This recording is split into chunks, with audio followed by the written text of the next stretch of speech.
Hi everyone, and welcome along to this tribute to the first 50 years in the history of the Regal cinema in Stowmarket in Suffolk. This is the best photo I have of my favourite cinema in the whole world. Sadly, this scene is now long gone, but let's start at the beginning. Stowmarket is a small market town on the main A14 trunk road between Cambridge and Ipswich in the UK. Heading east through Stowmarket past the marketplace was an area known as the Duke's Head Meadow, named after a nearby pub. In the Victorian and Edwardian era, the Duke's Head Meadow was used for travelling fairs and circuses. In early 1900, the first film show on the site was a silent film shown in a tent during one such travelling fair.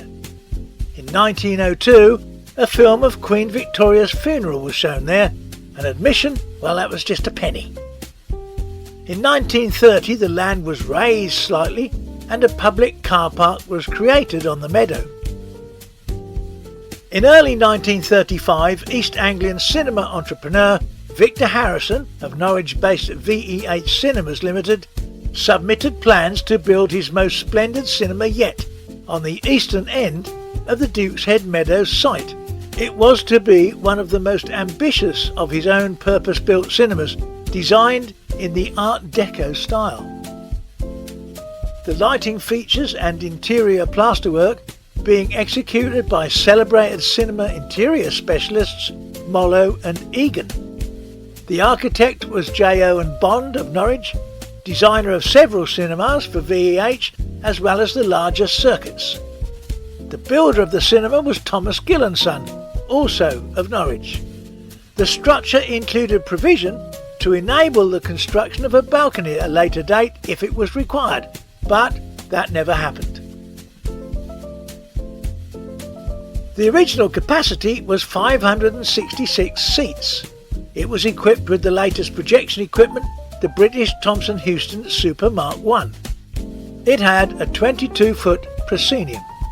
Harrison's cinema chain boasted several cinemas by this time, and I'll list them all on screen later.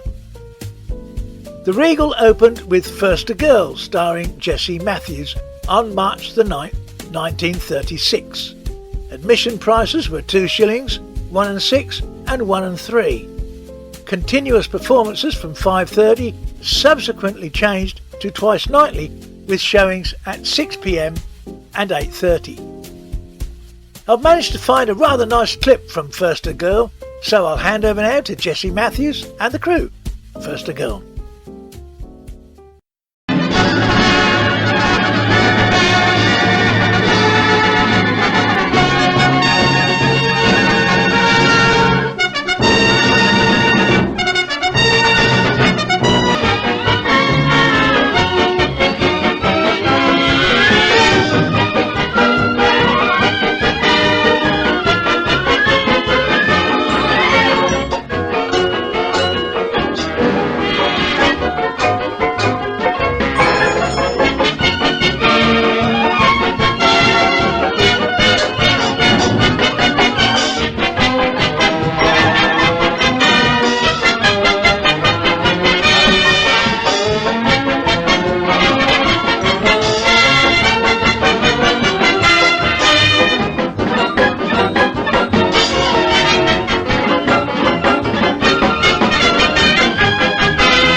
Advance bookings were taken at Durrant's the newsagents in Ipswich Street, close to the marketplace. There were twice weekly programme changes. They did Monday to Wednesday and then Thursday to Saturday. Sunday shows were not allowed in cinemas due to the influence of the Lord's Day Observance Society, a national organisation that opposed vehemently any and all public entertainment and happiness on a Sunday. There was only a tiny 4-foot deep stage apron in front of the screen curtains. This stage could be accessed via a side door leading to a small yard where dustbins usually stood alongside Temple Road. Or artists could run from the rear of the auditorium having dressed in the manager's office. One 1937 show is listed as featuring Harry Double doing farmyard and film star impressions, Dougie Drake, a comedian, Betty Jones, soprano, and Master Albert Fordham, boy soprano.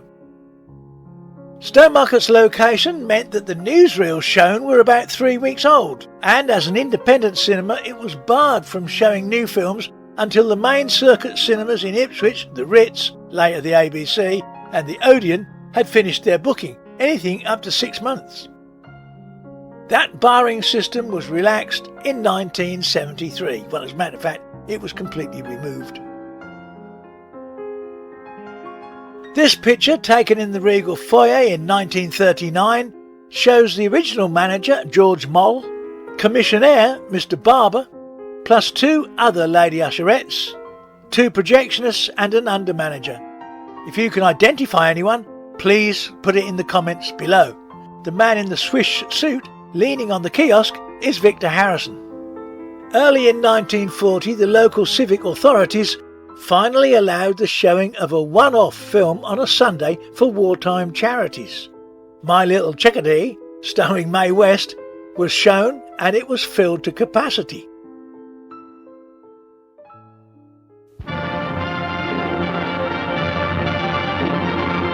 What a man. Must come up to see me sometime. Oh, yeah, I'll do that, my little chickadee. May I? Help yourself. Would you mind if I availed myself of the second helping? Compromising me.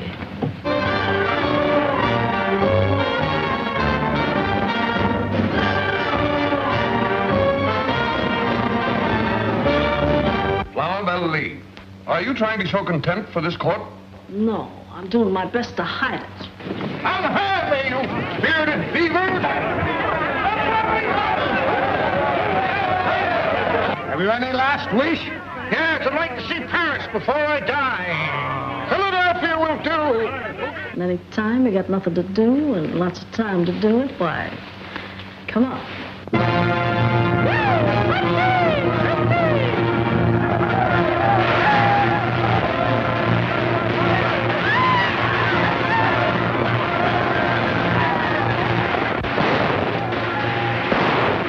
Intimidate me.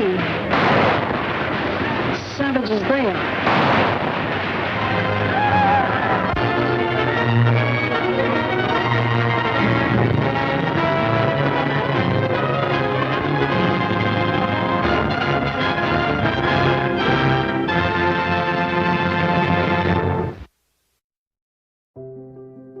In the early 1940s, a film was screened of British forces abroad sending messages home to their families.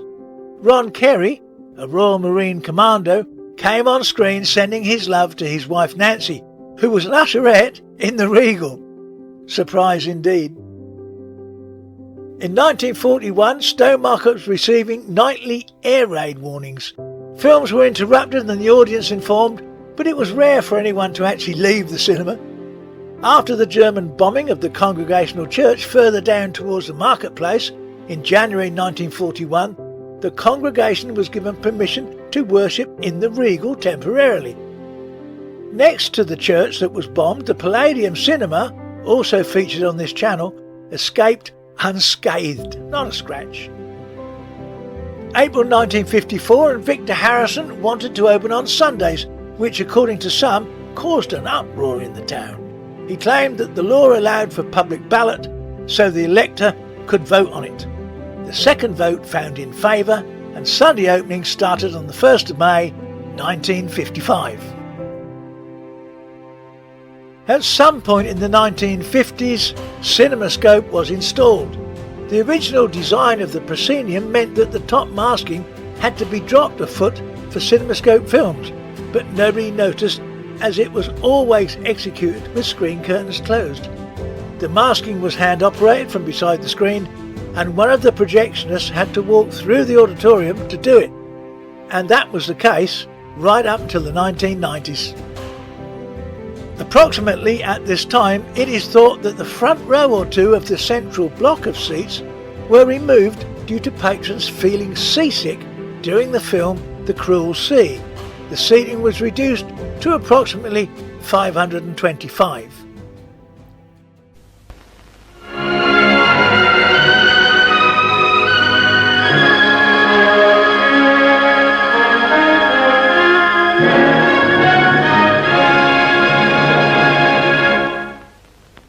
In 1960, David Sutton started work as a trainee projectionist at the Regal. He was son of Merrill Sutton, usherette at the Regal for some years, leaving in the late 1950s. Main projectionists at that time, that's the 1960s, were Don Grover and Don Kerridge. By 1965, David was chief projectionist as Don Kerridge had left for the Langham Cinema in Pinner, North London. Stuart Rickwood joined the team. By this time, the Regal was equipped with BTH Super Mark II projection and sound. Installation date? We're not really sure. In 1962, the Regal staged the town's Carnival Queen competition for the first time. The evening was a huge success. Richard Smith joined as a trainee projectionist in 1965. Now, me, Neil Sutton, visited the cinema often as a boy with my mum when she was working, fascinated by the smell of thick carpeting, the screen curtains, the lighting and that beam of coloured light emanating from the back wall and dancing towards the screen. This place was like nothing I'd ever known. Of course, going to the cinema while my mum worked had its drawbacks. On summer holiday, I had a seat about halfway down, and as the people kept coming in, I kept getting a tap on the shoulder. Can you move down, dear? Can you move down, dear? I was inevitably plonked in the front row before giving that up and using an usherette seat on the rear wall. Not at all comfortable, but I still saw summer holiday. Saturday 14th of May 1966, Mr. Harrison visited the cinema in the evening and announced its sudden closure until further notice. The film that night was Frank Ifield in Up Jumped a Swagman. He offered no clues as to what was going on, but assured my brother David that he was still employed. The manager, Mr. Donaldson, was unaffected because he had resigned the week before. It was also clear that Mrs. E. Roper, manager of 10 years, who had left quite recently, had been kept on the books in case of emergencies. It turns out that Harrison wanted bingo 2 nights a week and the film distributors said no, so he said he would close it, and he did. The distributors relented and the cinema reopened. Bingo did indeed come to the Regal later in the year on Mondays and Thursdays, but it was a short-lived venture due mainly to the hugely successful Gold and Black Bingo Club in the town. Later in 1966, Neil Sutton, that's me, joined the Regal team as a trainee projectionist under Big Brother David, the chief projectionist. The staff in those heady days of the 1960s included Mr. B.V. Yallop, the manager, Betty Payne on sales, Cynthia Martin, cashier, Joan Hennessy and Dorothy Buxton as usherettes. Part-time projectionists were Richard Smith and Ian Watts. Stanley Buxton, the husband of Dorothy Buxton, was at that time the handyman who fixed the seats. Also in 1966, the cinema was used for a grand variety show starring Marion Montgomery and the singing postman, Alan Smethurst. A temporary platform stage was built in the gap between the front row and the original stage structure. Later in 1969, Neil, that's me, left the Regal as the future seemed in some doubt. David Sutton left to join the team at the Abbey Gate in Bury St Edmunds, jumping ship before me.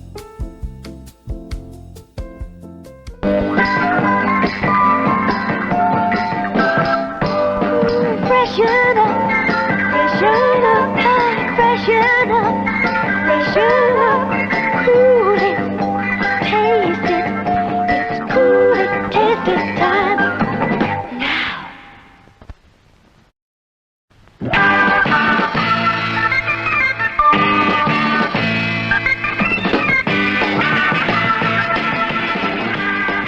Big time chop bars. Big time tub. From wall. A shilling. Ladies and gentlemen, did you know that Suncrush, your favourite orange drink, is in this cinema now? It's in a lovely container you can see through, so you know when it's time to buy some more. Ha-ha! Suncrush is on sale now. When Master Maze meets Blondie Butter, wham! It's Butterkissed. Butterkissed. On sale now.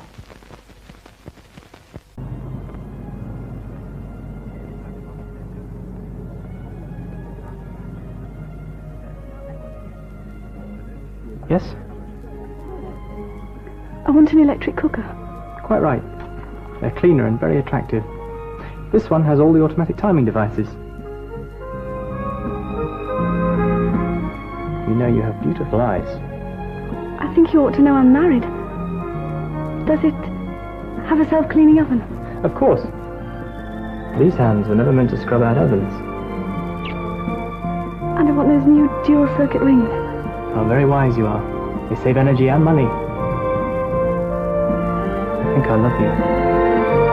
Just as well. What time will you be home for dinner? 6?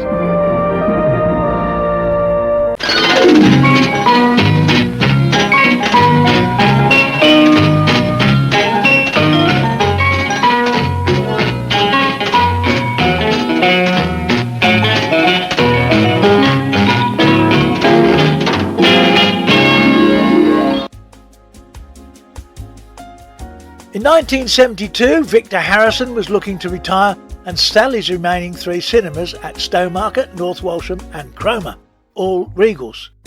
He gave the Regal in North Walsham to his long-serving secretary and right hand, Mrs. Matthews, who operated it successfully for several more years. Also featured on this channel, by the way. The Regal in Cromer was sold within the industry. VEH had received a generous offer for the Regal Stowmarket from a cash and carry company, but he was reluctant to impose such a fate on the Regal at Stow, one of his most profitable cinemas over the years, and certainly his favourite. Recent tales about a rival cinema chain being interested in taking it over are completely untrue. Graham Taylor, Town Clerk to Stowmarket Urban District Council, was keen for the council to purchase the building to keep it as a cinema for the town. A council owning a cinema, a commercial venture, was unheard of at the time, but he fought his case well and in the end got his funding from central government. Graham Taylor contacted Victor Harrison, who had held on to wait for him. He agreed to sell the Regal to the council for £25,000, including all fixtures, fittings and stock, with the proviso that it remained a cinema. A price somewhat lower than that had been offered by the cash and carry, but at heart Harrison was a cinema man and he was happy to assure the future of the Regal. Mr. Harrison retired to South Africa and he passed away in 1984. The local UDC purchased the building in November 1972. They closed it for a short time, just 2 or 3 weeks, so that council staff could make minor improvements, seating repaired, and the electrician fixed the screen curtains which had stopped working a year or so before. They were all made operational again. Early 1973, Neil Sutton returned as projectionist. I did. In August, he became a temporary manager and film booker when the manager retired. He was officially made manager, projectionist and booker some months later. Richard Smith returned as a part-time projectionist. In 1974, upon local government reorganisation, ownership of the Regal was transferred to Stowmarket Town Council. The clerk of the old UDC took up position as clerk to the Town Council, therefore continuing to oversee the future of the Regal, his steady hand. Later that year, a platform stage was built from 84 pallets at the front of the screen area, allowing stage shows with live bands and groups to be catered for. Sort of testing the depth, really.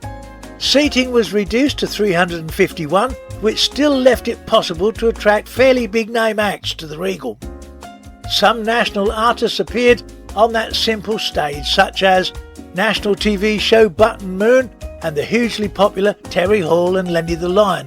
Alongside this were local shows like the Scouts Gang shows, the Stowmarket Operatic and Dramatic Society productions, the Carnival Queen and Princess selection events, and more.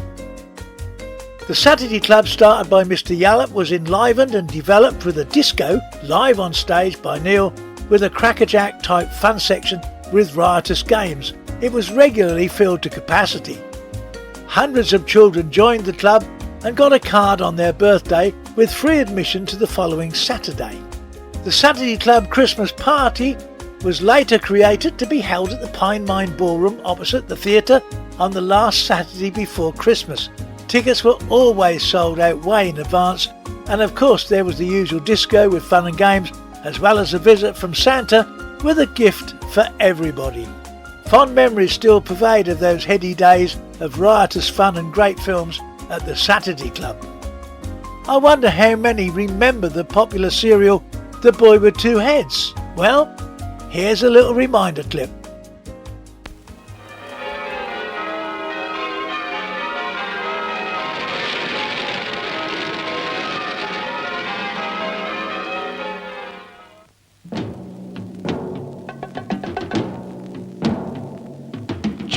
Chico the Rainmaker, Chico, Chico the Rainmaker, Chico, Chico the Rainmaker, Chico Paco Paco wanna make the rain.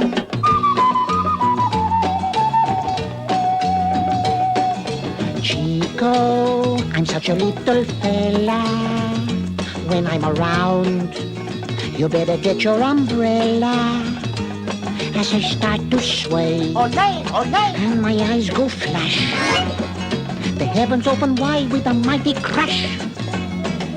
Chico, Chico the Rainmaker, Chico, Chico the Rainmaker, Chico, Chico the Rainmaker, Chico Paca Paca wanna make the rain.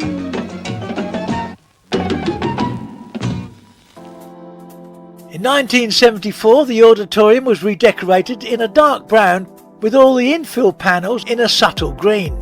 The recarpeting was of a black and brown Greek mosaic pattern, highly attractive. Exit curtains were all in gold satin. The palleted stage was removed and replaced with a permanent one built by O. Seaman & Son of Stowmarket, their big local builders. Graham Taylor commissioned a design for the addition of a dressing room block on the Temple Road side of the building. The clerk then released funds from the sale of the Palladium Cinema, the old Institute Fund, to fund the project. A small new lighting rig was installed, plus a basic stage sound system. To be fair to builders, the dressing room block was built by Haymills & Co.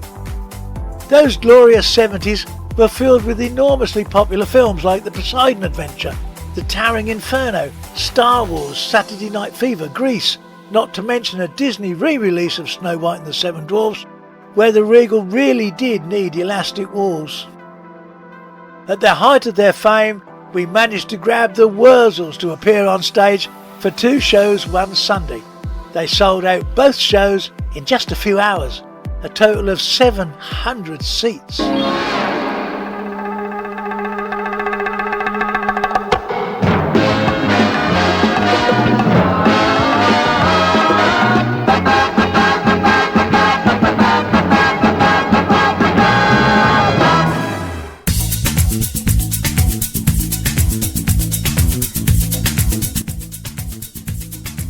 In 1981, Neil Sutton, that's me again, formed the Regal Hampshire Theatre Group, made up mostly from the older kids from the Saturday Club. The first production was the panto Cinderella, with a 13-year-old Nicola Dykes taking the lead. The shows gained lots of adult and parent support, and the Rats, the Regal Hampshire Theatre Stowmarket as they were known, went on to stage many pantomimes, 2 old-time music halls and a highly successful summer show called Swiss Family Robinson. Billed as the shows that starred the kids of Stowmarket, they were immensely popular. A lot of the backstage crew were the mums and dads of some of the kids. West End star Kerry Ellis started in the Rats on the Regal stage at just 3 years old. The Rats did fundraising for their costume budgets, like car washes, things like that, and the Regal benefited from all of the box office takings, a good arrangement that contributed to the cinema's gross income. In 1983, the Regal closed for 3 weeks for improvement works, a redecoration and reseating of the auditorium, plus other minor electrical improvements.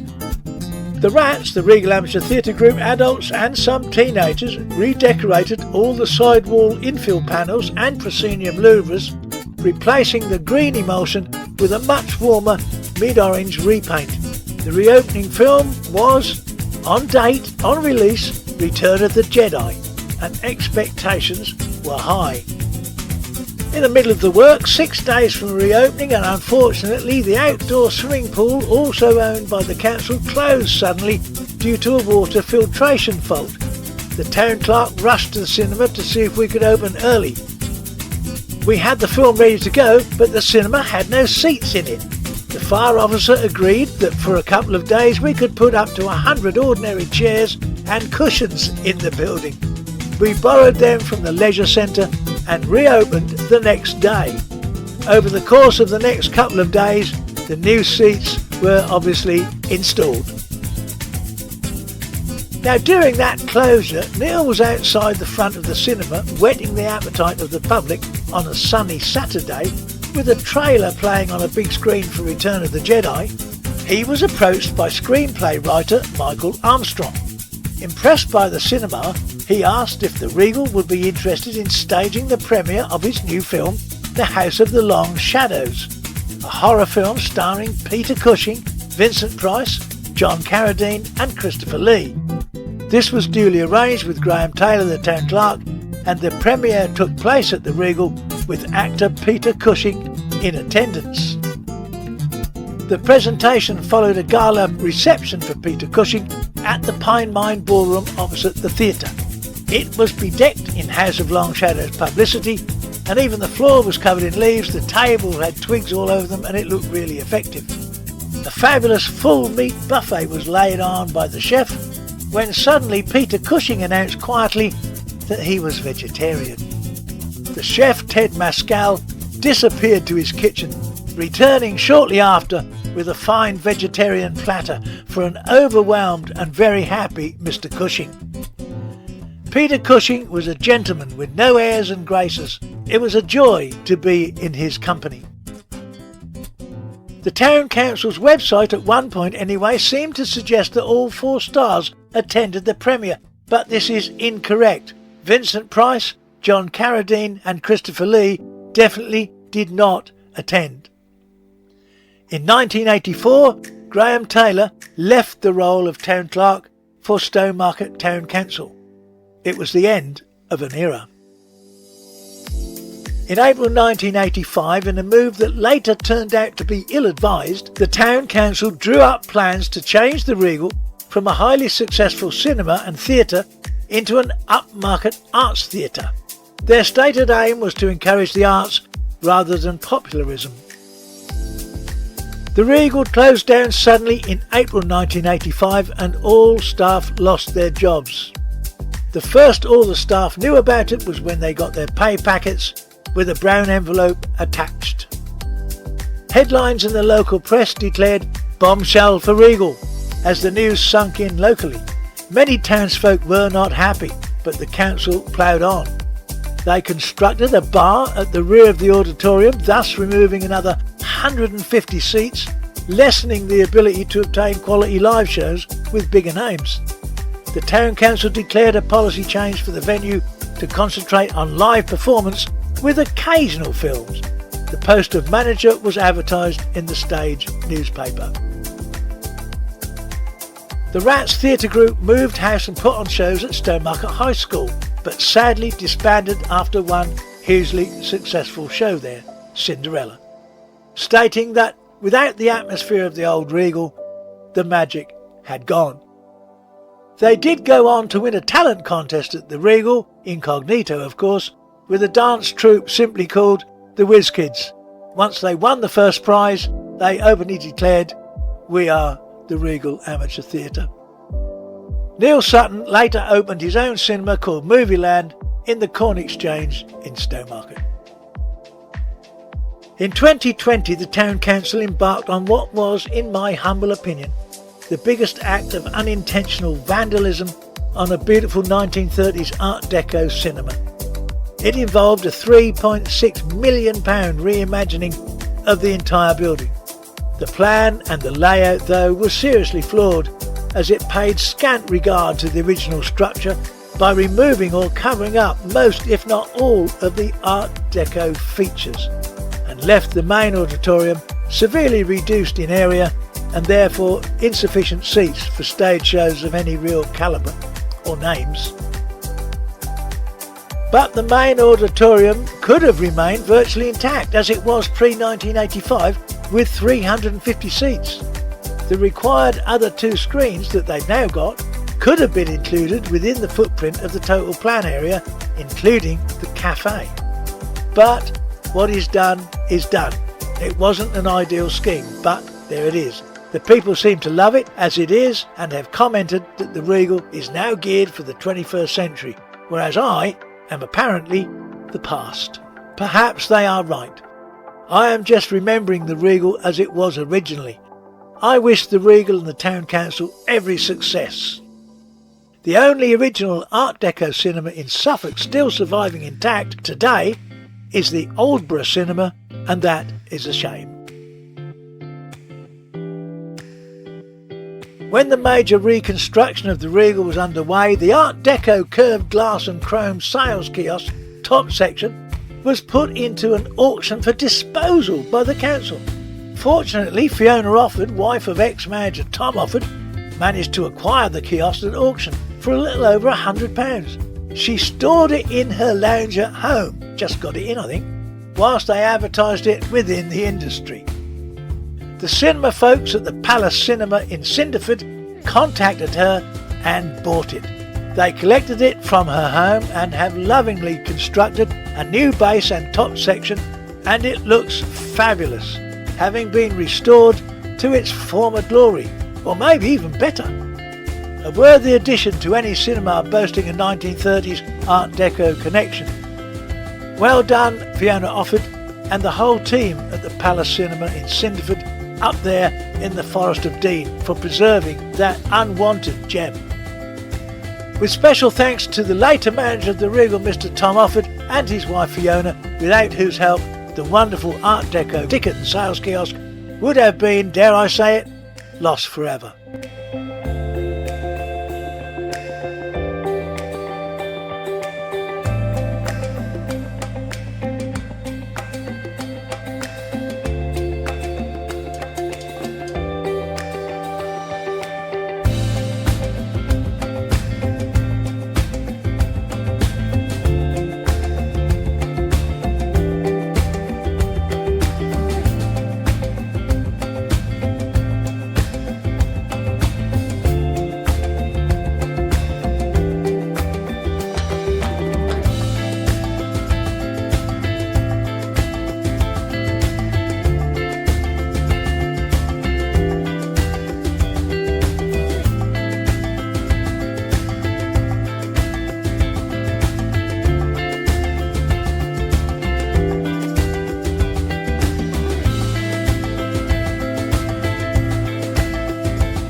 Well, that's it for this one. It's been very long. Hope you love it. I will leave you with this image of the cinema that was. Until next time, be good to each other and I will see you soon.